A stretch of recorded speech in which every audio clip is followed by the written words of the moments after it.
You will come through doorways that you didn't even know were there. See something unbelievable. But you have to believe it because it's right there in front of your eyes.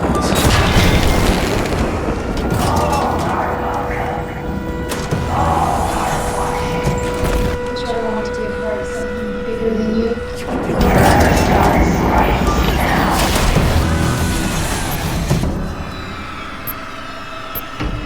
What is freedom and the price of it? Must the tree of liberty be refreshed with the blood of patriots and tyrants? Or is patriotism a virtue of the vicious? Therein lies the quandary where the abyss calls to the abyssal. The militia of an ill-defined political movement is planning a strike at the gubernatorial whatchamacallit with a devastating weapon. And affirming this historical moment where the degeneracy first ends, they document it all for future generations to marvel. Or possibly laugh at. You never know with democracy, everyone's entitled to an opinion. The bell sounds at dawn, time to bleed the beast. Standing men surrounds a beggar in chains. Pleading for his life, the only reply is the muzzle flare. And thus we descend into the murky clown car that is the first Patriots movement. And this will probably be the hardest edit of all these shorts I've done. Not because it's particularly gruesome, it's because I can't top the lunatic cheese breath wafting from the screen. We, the last decent men of America, are the true patriots who have given blood oath to defend our way of life. From what? What's going on?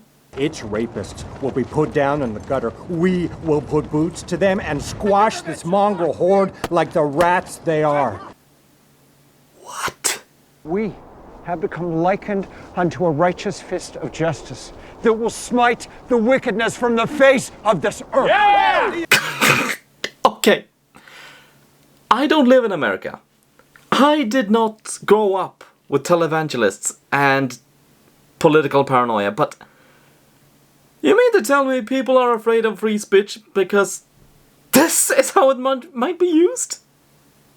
This guy does a better job satirizing bigots than I could! Christian Lloyd plays Greg, the fabulous leader of the first Patriots Movement militia, a ragtag band of losers who came together with terroristic aspirations.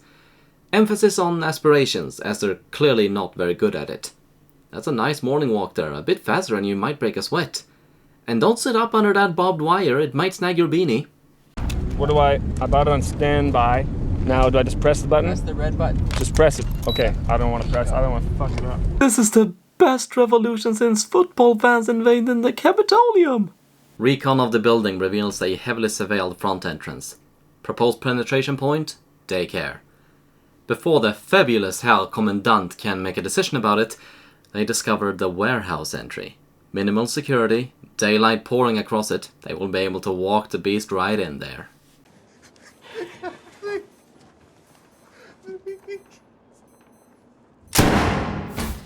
And yes, that is the beast. The clue lies in him being repeatedly shot in the head and still kicking around. Of course, a secret weapon not a man alive would expect isn't enough. When the authorities realize who they are and what they've done, they will come a-knocking.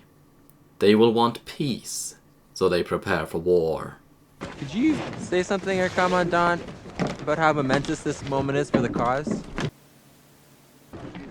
Cut. Aww. Now, of course he starts speechifying. How could he not? It's the best thing in this short. He thanks this loyal supporter for the earthly arsenal he has presented them, and the many friends they have in local law enforcement. Together, as their God-given might strikes at the federal building, they will withstand the vengeful forces that will come to vilify their patriotic actions and stand tall for the future and prosperity of a sacred America. And you're certain the weapon works? The creature? Okay, this is how you write comedy, folks.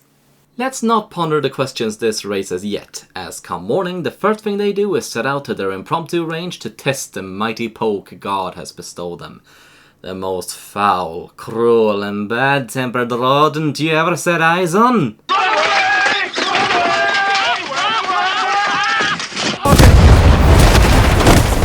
You old-timers remember Worm's World Party? Those were the days. God in his infinite wisdom has given us a boon. I will not let Christ the King down. God spoke to me and said, "Cut this sweet meat, that the worthy shall seek its flavor."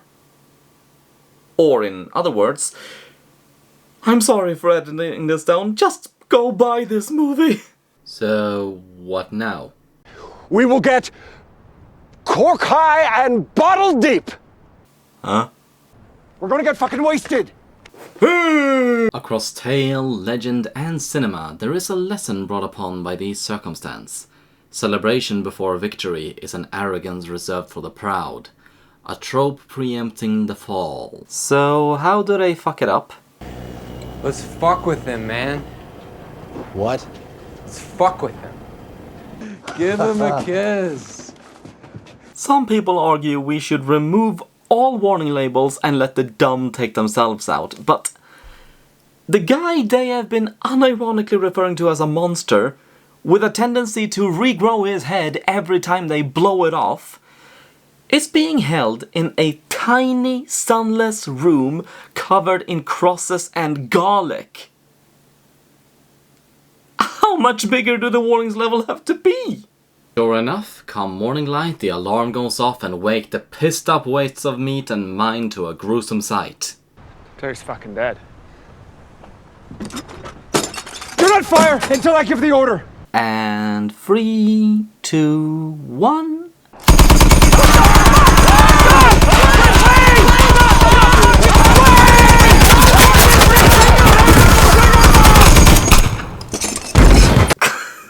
Looney Tunes wishes they were this good. I'm not even sure what happened there. Was the recoil too strong to control? Did his finger get stuck on the trigger? Either way, it's been said that God takes care of drunks and fools. And now we know how he does it. Stop, you fucking idiot! You're covered in vampire blood! Stop moving! Will they nuke the site from orbit just to be sure?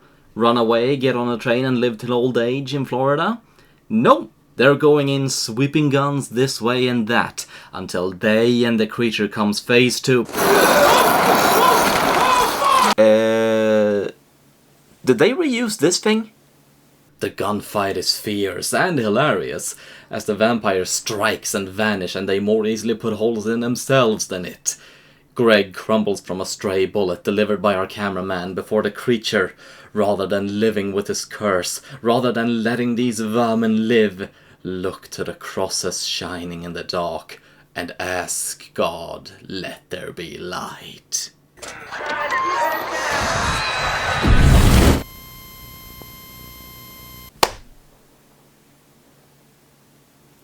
I'm so glad I persevered until now.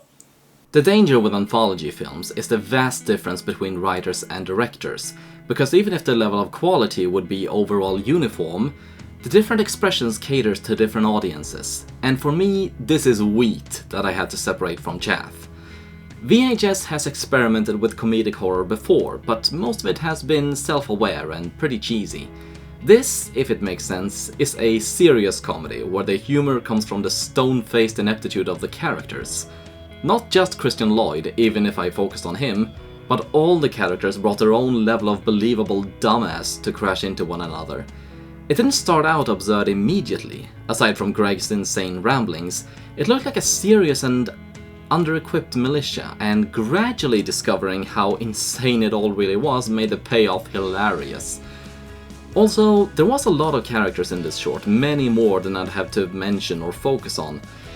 But there was a distinctness to them which made them more than just background sets, so when a character died it felt like they reacted to the death of a person, which made it even funnier.